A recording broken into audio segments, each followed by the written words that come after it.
Furries and the existence of everything. Tall order, I know, but what best exemplifies expanding your reality by knowing yourself better than furries? I would struggle to call it a lifestyle. I would even struggle calling it a fandom, because the only thing we're real fans of is animals having human cognition. They don't even have to stand on two legs in some cases. So why connect these two ideas? Furries and the eternal struggle of understanding the nature of the universe? I could be making videos about my own ideas of how the world works. We experience time because we experience motion through space. The other side of black holes lead to the space outside of the universe.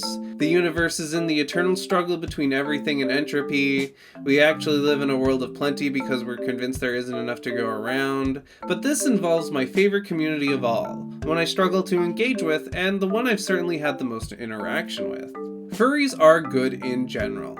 If you can't get that far with me, then you don't get the secrets to the universe. If you're already there and are wondering why we have to acknowledge people who don't, it's because that's the first key to discourse, or rather, the first key of why furries work is because of their sense of community. Not only is it so strong, it's as easy of a bar as just, you like animal? You like when they talk? Me same. Which is a huge broad net to cast. The only conditions you need to fulfill before that is that you need to like animals and that you need to be breathing. And we all know how the death community feels about breathing.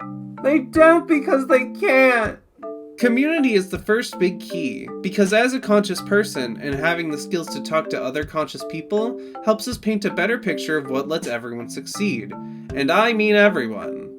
And I mean everyone. The only way we can even survive is through cooperation. Isn't that how we got here in the first place? Isn't the lack of cooperation why we've stalled since 2000? Another big key is knowing yourself.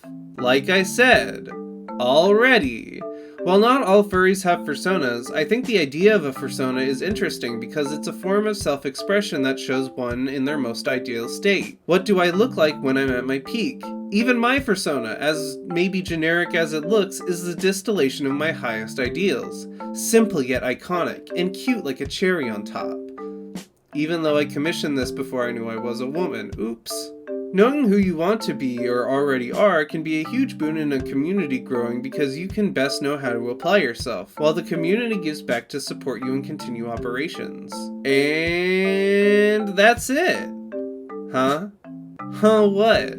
That's it?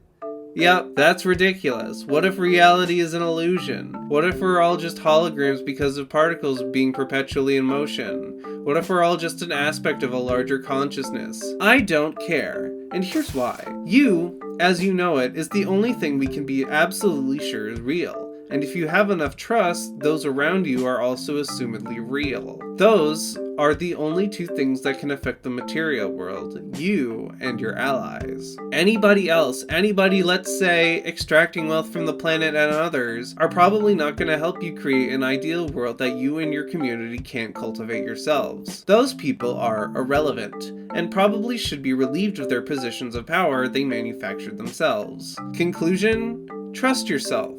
Trust your community, trust your loved ones, trust those who you have a common goal with. Trust will lead us to what's right because what gains each other's trust will benefit us all. Unless you fuck someone else over, because then the community will quickly let everyone else know.